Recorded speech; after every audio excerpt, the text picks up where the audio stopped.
folks, and welcome to another of my videos showing lost video footage which I found from an old YouTube channel that I was shutting down recently, but I wanted to archive all the old bits of video that I'd stuck up there. So this is another one of these, and a little gem.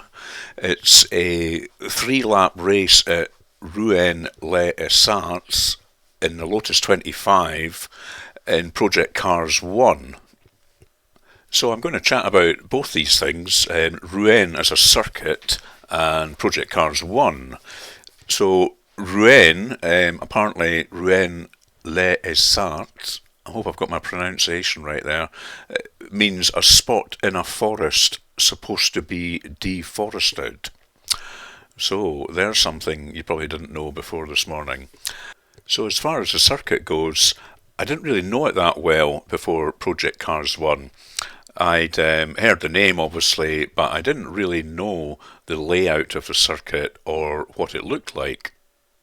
However, once the guys who were making Project CARS1 made it available during beta testing, I absolutely fell in love with this circuit. It was opened in 1950, and it's a naturally occurring circuit, so it's on public roads. And it has a lot of elevation changes. I always think of it a bit like a mini spa.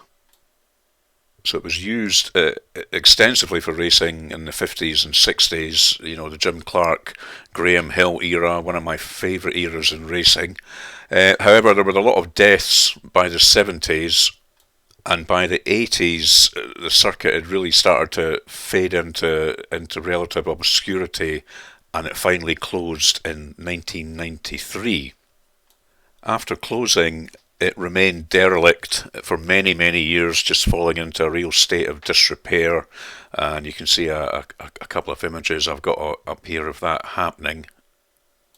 Such a shame for a beautiful old circuit like this, for the local government or council to let it fall into disrepair like this.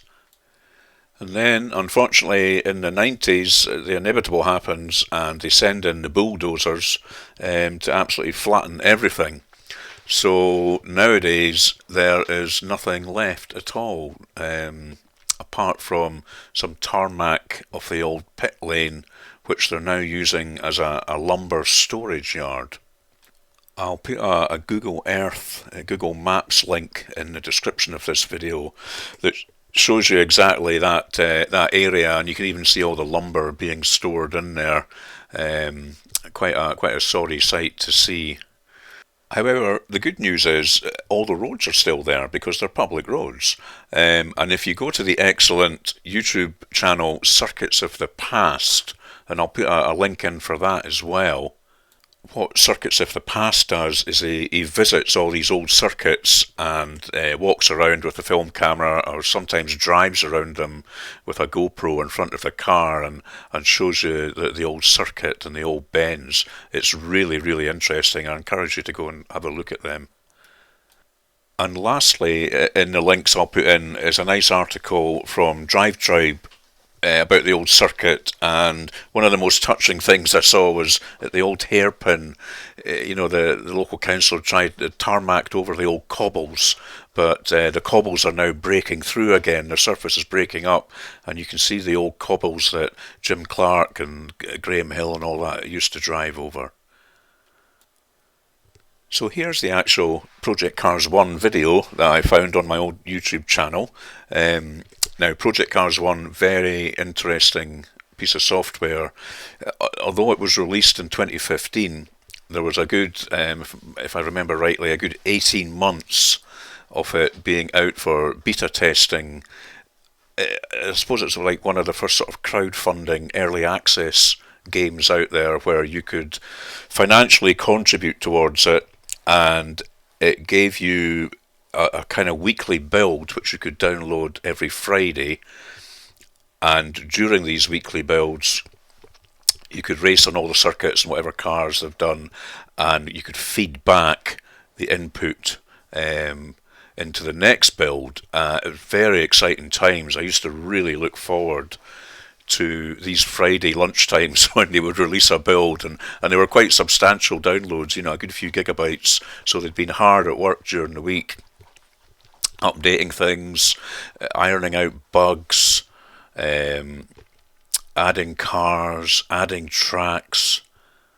And I remember the graphics just blew me away the first time I loaded up, even in an early beta build. And of course it has VR built in, early VR adopter. I must go back and try that actually. I don't think I've ever tried Project Cars 1 in VR. I've tried Project Cars 2. But you can see here beautiful camera angles you can have in the replays. Great attention to detail. Yeah, I thought it was a fantastic sim when it was released. If you were a financial backer, which I did, I can't remember what I put in, maybe about £100 or something, and I got a reasonable check when it was released. It was a share of the profits from sales, and of course you got a free copy of the game. I liked it so much that despite getting the free copy on Steam, I bought a copy as well, the sort of limited edition, metal box edition, which has got a nice book in it, all about the development and everything. Very interesting. But yeah, look at the attention to detail there. Look at that engine. And all the metalwork, the suspension at the back. Really impressive stuff. The other impressive thing about Project Cars 1 is the amount of DLC that they released for it. I mean, it came with a huge amount of cars and tracks anyway in the standard game. However, they released many packs for it, including this classic Lotus pack. Now, I've just noticed that obviously it's a Lotus 49, it's not a Lotus 25, as I said earlier in the video. I do have a video of a Lotus 25 race.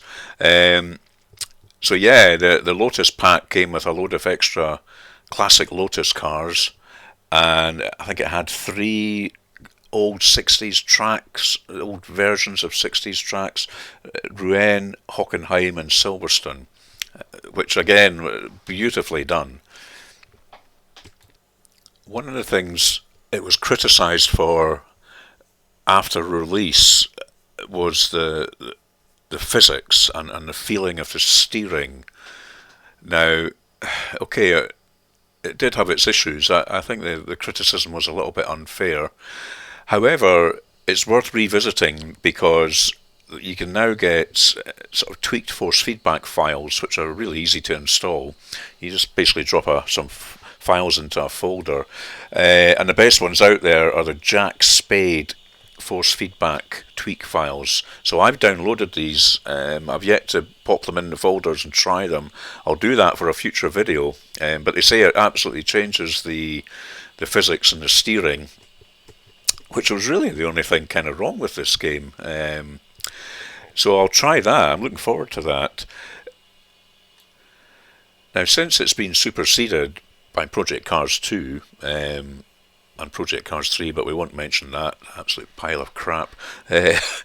But Project Cars 1 is, I looked on Steam, it's £12.99 just now. Now, it's regularly on sale as well. I've seen it as low as sort of £5 or £6. So it's well worth picking up, especially if you get these Jack Spade force feedback files and use them. In some ways, I prefer the graphics in Project Cars 1 to Project Cars 2. So if you've never tried it, wait for one of Steam's regular spring, summer, winter sales and pick it up. You certainly won't regret it. And if you've got a VR headset, all the more reason. It's a shame that the developers of Project Cars didn't get all the 60s circuits done and 60s cars. We could have had a brand new Grand Prix Legends 2 on our hands. I still live in hope that some software developer will pick that particular torch up, and I think there'll be a lot of demand for it in the community if we could get a kind of updated Grand Prix Legends with you know, graphics and nowadays force feedback and everything. It would be absolutely awesome if we could get that. I know there's some good mods for Assetto Corsa, but a properly developed one would be brilliant. So we're coming up to the end of the final lap. I hope you've enjoyed this old video of mine. It's certainly whet my appetite to go back for more. I deleted Project CARS1 off my hard drive. I've just downloaded it overnight from Steam again. So get these force feedback files in, and I'll do some more videos on how these feel with my Thrustmaster T300. But yeah, it still looks beautiful, I have to say. And I just love the look of these old Lotuses. Yeah, that brought back a lot of good memories. So I hope you've enjoyed that video, guys, and plenty more to come. Cheers for now.